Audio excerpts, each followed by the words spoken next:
Hola, ¿cómo están? Espero que todos se encuentren muy bien junto a sus familiares, que todo esto que estamos pasando lo lleven de la mejor manera, que no se descuiden en lo que hay que hacer, el lavado de manos, la mascarilla, cuando salgan, si es que tienen que salir, ojalá el mayor tiempo posible en la casa. Y hoy día les voy a hacer una retroalimentación de lo que ya hemos visto en el video anterior y en la primera guía que les mandé, que hoy día la vamos a responder, ¿ya?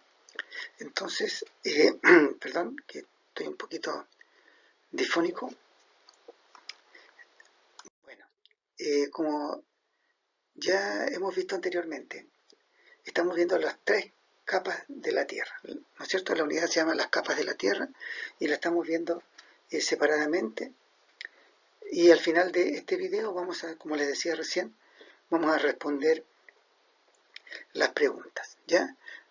Bueno, voy leyéndolo un poquito ahí, pero después les voy a ir explicando mejor. Dice, como ya sabe, la Tierra es el único planeta, por lo menos del sistema solar, no sabemos en otro, ¿no es cierto?, pero del sistema solar, en la cual hay vida, ¿ya? Y la vida se da porque en realidad se presentan tres condiciones muy especiales, ¿ya?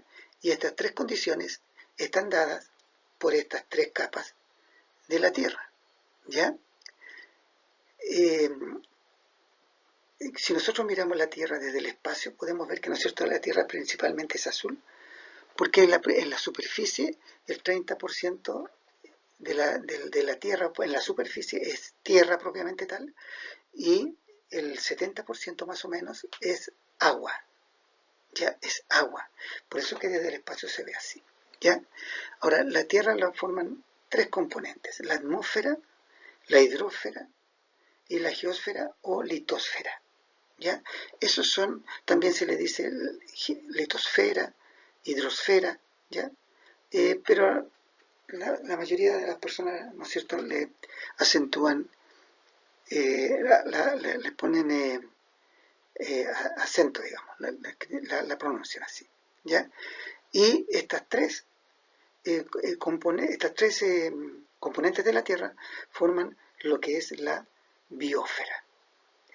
La biosfera, que es todo el planeta, tomando en cuenta todas estas capas, ¿ya? Y también los seres vivos, por eso se llama bio, o sea, una esfera de vida, de plantas, animales y todo lo demás que lo rodea. Ahora, la geósfera es la porción del planeta, dice, es la porción sólida del planeta. Ya está formada por capas. Si nosotros cortáramos la Tierra como está aquí, hay capas acá, ¿ya? La que está más externa es la corteza, ¿ya? La que está en digamos, como la cáscara de la Tierra, ¿ya? En la más externa, tiene menor temperatura, es delgada, está formada por rocas volcánicas, ¿no es cierto?, por otro tipo de piedras también, y se divide en dos partes. Una es la corteza oceánica, o sea, la corteza que va por debajo eh, de los continentes, ¿ya? O sea, perdón, claro, los continentes por debajo, pero arriba está el mar. Por eso se le llama corteza oceánica, porque está debajo del mar, la tierra que va por debajo del mar. Y la corteza continental es la que se encuentra, dice aquí, bueno, es los continentes propiamente, dice la que se encuentra bajo el océano, pero en realidad es la que se encuentra en la corteza continental, es la corteza la que nosotros vemos, digamos, los cerros, esa es la corteza continental. El manto es una capa intermedia que va entre la corteza y el núcleo, ¿ya? De ahí hay algunas características, constituye el 83% del volumen total de la Tierra, y ahí están los componentes: oxígeno, silicio y magnesio. Está dividido el manto en manto inferior, el que está más al interior, más al centro de la Tierra, y el manto superior, que está en contacto con la corteza, y el manto inferior, ¿ya? Y el manto inferior es el que está en contacto con el núcleo y el manto superior. Y el núcleo es el centro de la Tierra, ahí es muy especial eso, ¿ya?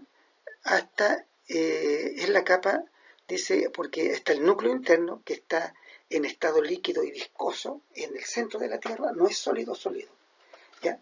Por la temperatura grande y la presión que hay ahí, y el núcleo externo que está en estado sólido y que está más hacia el exterior, digamos, del núcleo ese líquido y viscoso que está en el centro de la Tierra. Por eso que es imposible prácticamente llegar ahí. ¿Ya? Ese con respecto a la geósfera. La atmósfera es la capa gaseosa que rodea a la geósfera, o sea, la que va, nosotros no la vemos, pero sabemos que está sobre nosotros. Más o menos es de 500 kilómetros aproximadamente. Hay libros en los cuales dice que en algunas partes alcanza los 1000 kilómetros de altura. ¿Ya? Está compuesta por una mezcla de gases, de partículas sólidas y líquidas. ¿Ya?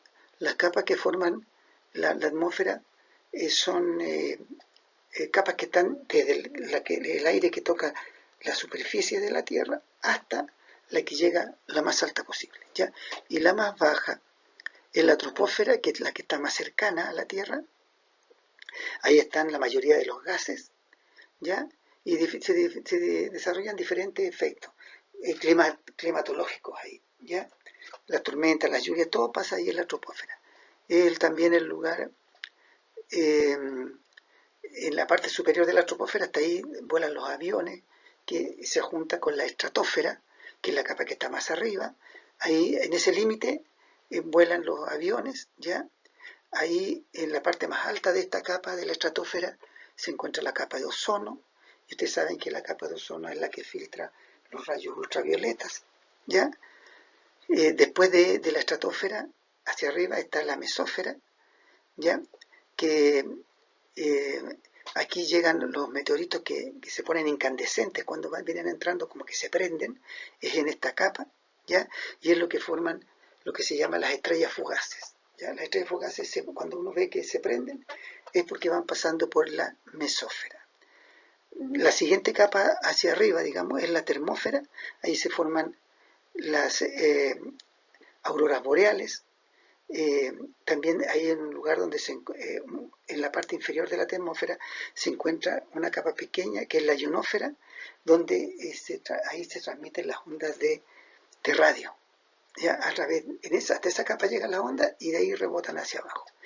Y la exósfera, que es la última capa, que se encuentran los satélites meteorológicos, y ya de ahí, ahí cuando las naves espaciales suben, y van subiendo, cuando ya botan todos los combustibles, todo lo que llevan, es cuando ya pasaron la exósfera y van a entrar, ¿no es cierto?, al espacio exterior.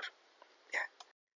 Bueno, aquí hay una capa, un dibujo, un gráfico de la capa de la Tierra, la troposfera, la estratosfera, ¿se fijan cómo va ahí subiendo? La termósfera, que ya cuando van ya saliendo las naves arriba, y la exósfera, que está en contacto con el espacio. Más o menos los 10-12 kilómetros, 50, 90, 500, más de 500. ¿Sí? La exósfera incluso, como les decía recién, puede llegar casi hasta eh, los 1000 kilómetros de altura. Bueno, la hidrósfera, que es la siguiente capa de la Tierra, ¿no es cierto? Es una capa, como dice acá, discontinua de agua que cubre las 3/4 partes de la superficie del planeta, o sea, el 70% de la superficie de la cáscara de la Tierra es agua, ¿no es cierto? Y se presenta en 3 estados. También me parece que la vez pasada le expliqué que la única sustancia de la naturaleza que está en la naturaleza está en 3 estados: el líquido, el gaseoso, el sólido. Y sin importar si es agua dulce o salada, claro, porque en la Antártica hay agua salada que está congelada, ¿no es cierto? Los icebergs en los polos. El líquido, bueno, en el mar, en los océanos, los lagos, los ríos, el agua subterránea, el gaseoso, en las nubes y en la atmósfera en general. ¿Ya? Ahí también encontramos agua. Una cosa muy importante del agua y que ha logrado que se pueda mantener siempre más o menos en la misma cantidad en la superficie de la Tierra y en las aguas subterráneas desde miles de años es gracias a lo que se llama el ciclo hidrológico o también llamado ciclo del agua. ¿Ya? Eh, ¿Y por qué es importante? Porque el agua del planeta mantiene siempre su volumen, su cantidad más o menos constante. ¿Ya? Pero no está quieta el agua, sino que va circulando, ¿ya? Y va circulando y cambiando de estado en lo que se llama el ciclo del agua, ¿ya? Bueno, aquí están las diferentes partes del ciclo del agua, pero a grandes rasgos, el agua por la energía del sol, el agua del mar, el agua que está en los lagos, ¿cierto? Principalmente, a través de la energía calórica del sol, ¿no es cierto? Se evapora y se va y sube, digamos. Esa agua, cuando sube, se encuentra con una capa más arriba que está a una temperatura menor y como está en una temperatura menor, se condensa, ¿ya?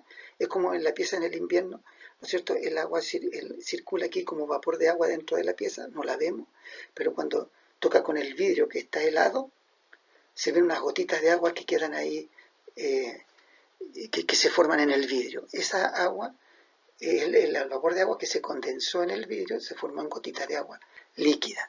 Esa es la condensación. Lo mismo pasa acá y se forman las nubes. ¿Ya? El viento, propio, ¿no es cierto?, de los cambios de temperatura, se forma y traslada las nubes hacia el continente y luego de ciertos factores que se dan de temperatura, precipita, ¿ya? O sea, cae, ya sea como lluvia líquida o como nieve, ¿ya? Luego que el agua cae, ¿no es cierto? El agua se forman los ríos, de ahí mucha agua se filtra y forman las napas subterráneas, ¿ya? Y estos ríos van llevando el agua hasta que desembocan en el mar, ¿ya? Y en el mar cae el agua dulce que viene del río, con el agua salada se vuelven a mezclar ahí y vuelve al ciclo a comenzar, ¿ya? Ahora, el suelo del planeta, esta agua que cae, ¿no es cierto?, de la lluvia, de la nieve, la filtra y cae y va filtrando hacia el interior de la Tierra y cae a los acuíferos, donde están las napas subterráneas, que son estas especies de ríos que van por debajo de la Tierra, ¿ya? Y debido a la fuerza de gravedad, cuando la precipitación toca la Tierra, se produce la escorrentía, que es cuando el agua empieza como a correr y diferentes afluentes van formando finalmente un solo río que es grande, más grande digamos, que es el que viene hacia abajo y llega al mar, ¿ya? Así es el ciclo del agua y eso es permanente, siempre está pasando, ¿ya? Ahora, aquí están las preguntas, parte de las preguntas que yo le hice la vez pasada, y decía relaciona los elementos con los componentes de la Tierra, o sea, con la atmósfera, la hidrosfera, ¿ya? Y aquí el volcán con la geósfera, ¿no es cierto? Porque forma parte de la parte sólida. El cóndor, biosfera, porque es un ser vivo. El río en la hidrósfera, porque lleva agua, hidro. Recuerden que hidro, ¿no es cierto?, es agua. Y la tormenta eléctrica en la atmósfera, ahí se produce la tormenta eléctrica, ¿ya? Después las nubes se forman en la atmósfera. El roble es un árbol, un ser vivo, corresponde a la biosfera. El suelo, la parte sólida, ¿no es cierto?, a la geósfera, y el glaciar, el agua congelada, a la hidrósfera, ¿ya? Bueno, después ustedes revisan bien y ven cómo ustedes lo contestan. Después dice acá, responde la siguiente pregunta, dice, ¿cuál es el aspecto de la Tierra desde el espacio? Y aquí yo le puse una respuesta con, digamos que ustedes pueden colocarla con sus propias palabras, ¿ya? Dice, la Tierra desde el espacio se ve como una esfera de aspecto rocoso, se observan los continentes, los océanos, muchas nubes que aparecen en su superficie, ¿no es cierto? Y nosotros vemos la Tierra así y la vemos principalmente de color azul por la gran cantidad de agua en la superficie. Dice, ¿cuáles son los componentes que permiten el desarrollo de la biosfera? Bueno, los componentes que permiten son estas tres capas, porque sin ellas no, las tres juntas, digamos, no podría haber vida en el planeta. ¿Ya? Bueno, y aquí ustedes tienen que colocar, ya se lo dejo a ustedes como una, digamos, una reflexión de ustedes, que vayan explicando de acuerdo a lo que ya hemos hablado. Dice, según tu apreciación, ¿cuál de los tres componentes es menos importante? Explica tu respuesta. Si ustedes creen que hay uno de los tres, de la atmósfera, la hidrosfera, la geósfera, es menos importante, tienen que explicar por qué creen que es menos importante, o si es la atmósfera, la hidrosfera, la geósfera, o si ninguno es importante, o si todos son importantes, tienen que explicar ahí su respuesta. ¿Ya? Y la otra pregunta, la de dice, ¿qué crees que sucedería si uno de los tres componentes desapareciera por completo? ¿No es cierto? Ahora un poco al revés la cosa. ¿Qué pasa si no, la litosfera desaparece? Si desaparece la atmósfera, si desaparece la hidrósfera, ¿qué pasa? ¿Qué sucedería? ¿Qué sucedería en el planeta? ¿Qué sucedería con los animales, con los seres vivos en general? ¿Qué pasaría ahí? ¿Ya? Ahí también ustedes tienen que explicar lo que ustedes piensan de lo que ya hemos visto y de la importancia que cada uno tiene para la vida del planeta, en general para la biosfera completa. ¿Ya? Ahora dice, marca con una, aquí le puse un circulito, la respuesta correcta. Dice, es la capa formada por el agua del planeta, tanto dulce, esta es fácil, de ahí ya la tienen que haber marcado, la hidrosfera. Esta capa surge gracias a la existencia de otras tres, ¿no es cierto? Que es la biosfera, que abarca todas las otras tres capas, ¿no es cierto? Eso es más fácil. Ahora ordena las distintas capas que estaban aquí, de acuerdo desde el centro hacia el exterior. Entonces lo que está más al centro, núcleo interno, después el núcleo externo, manto inferior, manto superior y la corteza. ¿Ya? Eso ahí está, eso ya ustedes me imagino que ya lo tienen bien hecho. Aquí dice, une con una línea cada capa de la atmósfera con la característica. ¿Ya? Y aquí está, ¿no es cierto? Ustedes pueden ir atrás de lo que ya hemos visto. La exósfera es la última capa, ¿no es cierto? La troposfera es la capa donde se desarrollan los fenómenos climatológicos, la mesósfera se produce, la termósfera, ¿no es cierto? Y la estrósfera es la que ya está, la que está sobre la troposfera. ¿Ven? Entonces ustedes tienen que ir viendo ya los apuntes que yo les he enviado. ¿Qué tipo de agua forma la hidrósfera? La hidrósfera, bueno, la hidrósfera, ahí hay una, faltó la S en vez de la A, está formada por agua dulce y agua salada. ¿Ya? Es el agua que forma la hidrósfera. ¿Los caquetes polares glaciares pertenecen a esta capa? Sí, porque pertenecen, porque los caquetes polares es agua que está congelada nomás. ¿Ya? ¿Y cuál es el ciclo hidrológico? ¿Qué es el ciclo hidrológico? Que tienen que explicar brevemente lo que yo les dije, ¿no es cierto? Que el agua se evapora, se forma, explicarlo con sus palabras. Ahora si lo pueden dibujar como una historia, como algo, ustedes lo pueden ahí hacer algo de su creatividad. ¿Ya? Bueno, y aquí dice, explica los siguientes conceptos. Había aquí una sopa de letras, ustedes tenían que descubrir cada una de estas palabras, ¿no es cierto? Y después que las descubrían, tenían que definirla. Y aquí yo les puse ahí la definición de cada una, porque para qué poner la sopa de letras, que eso es fácil que ustedes lo puedan hacer. ¿Ya? Bueno, aquí estamos llegando ya al final de la presentación de lo que yo le quería explicar, de lo que íbamos a retroalimentar. Recuerden que me pueden escribir al correo profesorfernandoaraya@gmail.com. El horario en que yo voy a estar respondiendo las preguntas es el miércoles entre las 2 y un cuarto para las 3, o entre las 2:05, entre las 2 y las 3 más o menos. ¿Ya? Ahí voy a estar pendiente de lo que ustedes me puedan preguntar, si tienen alguna duda, algo que se les pueda ocurrir en ese momento. ¿Ya? Bueno, le doy las gracias que hayan puesto atención también, porque es importante la voluntad de ustedes de ponerse frente al computador y escuchar y seguir como corresponde, para que ya cuando de vuelta estemos en la escuela, ustedes ya esto lo sepan bien. Bueno, alumnos y alumnas, Que pasen muy bien, cuídense mucho y saludos a su familia y nos estamos viendo en un próximo, o más bien escuchando, en un próximo video y nos estamos viendo cuando ya todo esta pandemia pase y estemos todos más tranquilos. Chaito.